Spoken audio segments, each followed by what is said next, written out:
only ones that had all this Cisco-specific vulnerability knowledge. And Cisco was dangling this carrot saying, well, we'll do this deal with you if you pull Mike's materials. We'll do this deal with you if you don't let Mike speak. And I think ISS was trying to get both. They're trying to show off Mike because it was a really interesting talk, but they also wanted to appease Cisco. So, you know, at the time we accepted his talk, there was approval. And we printed the materials, and we can't expect, we can't expect employers to change their mind on us, on and off. So at some point we just said they approved it at one point, we're sticking with that. Now if they don't want to approve it later, well, we'll argue about that. But you know, legal did look at it, they did say it was okay. So, yeah. Because it was really Mike. Mike is the one, he developed it on ISS time, and he got approval from ISS. So they could tell him to quit or try to prevent him from speaking. I think that's the other reason why he quit. Let Dave ask his question. Yeah. So how did that compare to the Apple event? The Apple event. Yeah, the Apple event was a little bit more interesting because we knew there was a problem with the Apple event like the day of. There was no weird emails back and forth. It was David saying, hey, you think I should let Apple know? I'm like, yeah, that would be a good idea. Hey, you're giving your talk tomorrow. And so luckily, it was the Worldwide Wireless Developers Conference the day of Black Hat, and we had the number of the lead guy at Apple. And so we just put them on the phone together. And the Apple response was, oh, well, that's not in our driver, not a big deal, we'll fix it later, thanks for letting us know. And then when Apple PR heard about it, and it kind of got out of hand, then all of a sudden it was a big deal for Apple. But since at the time there was no threats, it was not a big deal. Afterward, it was kind of a nightmare. Afterward. What we did with Mike Lin is, because we knew there was going to be trouble, we had somebody sit down and get a private presentation of Mike Lin. Step through everything, ask him questions, see everything. He showed us everything, so we knew it wasn't just like a mocked up fake thing. We knew there was some real magic there. And so we tried to do the same thing with David Mayners, because anytime we detect that there might be a little drama, we want to get full access to everything, review everything, and have it demonstrated in front of us, because we don't want to be accused of, you know, letting some voodoo occur on stage.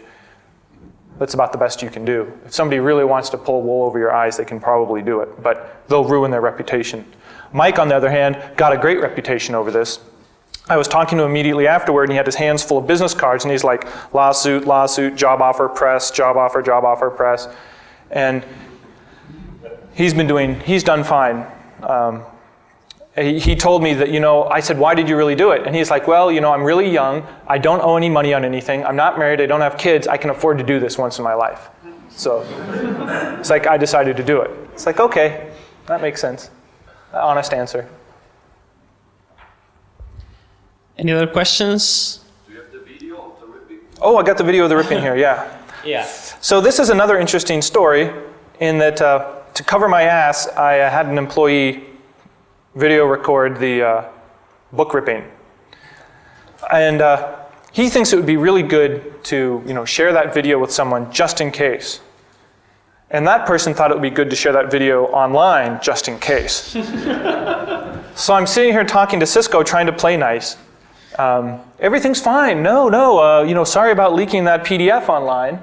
Oh, and the video of all of your employees ripping out the stuff that's all over the net on, yeah, no, that was unintentional too. It just, yeah. So out of control employees sometimes can make your life very complicated. You know. So let me see if this will render. I don't know if I have the right player for it. Okay.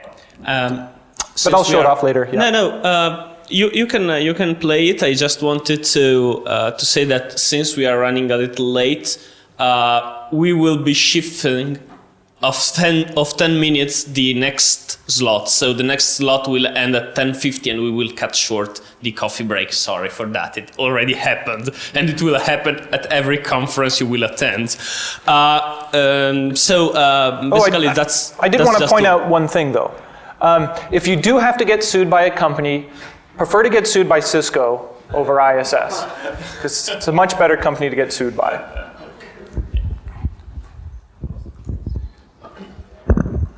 Okay, let's see. Oh, yes. What is surprising me is that neither Cisco nor ISS was precipitating what would happen if the materials are missing. Yeah. Because that is even more news than the talk. The talk is concrete, he's giving concrete vulnerabilities. Canceling this talk or canceling the material brings for superstition that makes the event bigger. It makes it than that much worse. Yeah. And they had not, that was the interesting thing. Nobody had thought it through. It was a right-hand, left-hand problem. The lawyers learned that it's a problem, so the lawyers do what lawyers do. And nobody further up the food chain could see that there was going to be an issue. When there's that much press there, I mean, they're going to make something of it. And nobody contemplated any of it. And it's so funny because afterwards when you talk to Cisco, because they're nice. The ISS people don't want to talk to you, but the Cisco guys, afterward I went up to Mike when this was all over, Mike Cottle, and I'm like, you could have just called me. Just pick up the phone and say, hey, there's this problem. We really want to make sure these materials aren't produced because we might have to sue you. Or something, give me a heads up. I said, if it was that big of a problem, call me. And he's like, well, in hindsight, I should have called you. But ISS told me it was all taken care of. And so their lesson is don't believe ISS or another partner, make the call themselves. Don't believe somebody else is doing it for them. Yeah, sucks. Okay, so this is a video of, I have two videos. Let's see, one is the guy power drilling through the desk, and one is ripping the materials. Let's see.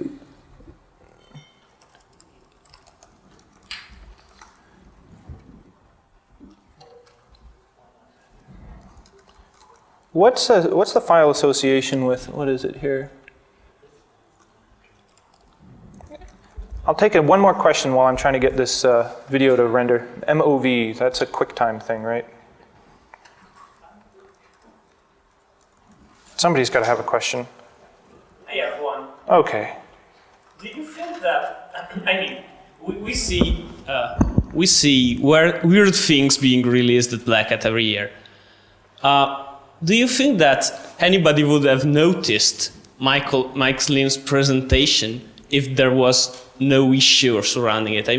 If they didn't pull it from the book, if they didn't threaten you, if they didn't sue you, I don't think actually anybody would have noticed that Mike's presentation was so special. You don't think anybody would have cared? No, not really. There will be a couple of, follow-ups on the usual mailing lists and the usual blogs afterwards, and that will be it. I think, so two things. Nobody had done that before with iOS. No, I'm not saying it was not novel. But but you mean, would it have been Wall Street Journal? It would not have been Wall Street Journal. Yeah. No. The general public would not have noticed. Yeah, they patched it and they would have said, problems already fixed, no big deal. Yeah, they really shot themselves in the foot. It was great for me, in hindsight. And if I did the math at one point, how much it would have cost me to buy that amount of press versus the amount of press that was free. And I think our PR person did the analysis, and there's one negative article, there was about 32 neutral articles, and there's over 300 positive articles in our favor. And we figured that was probably $500,000 in free press, and the lawsuit was only a little over 200, so it's sort of a net gain. But it was really stressful, so I don't know how to value stress, but there's some cost involved there. Well, it's not playing because I don't have the sound driver loaded, so I'll just show it later on this afternoon. Okay, great. Thank you very much, though. Thank you very much, Jeff. I'll answer any questions you have later.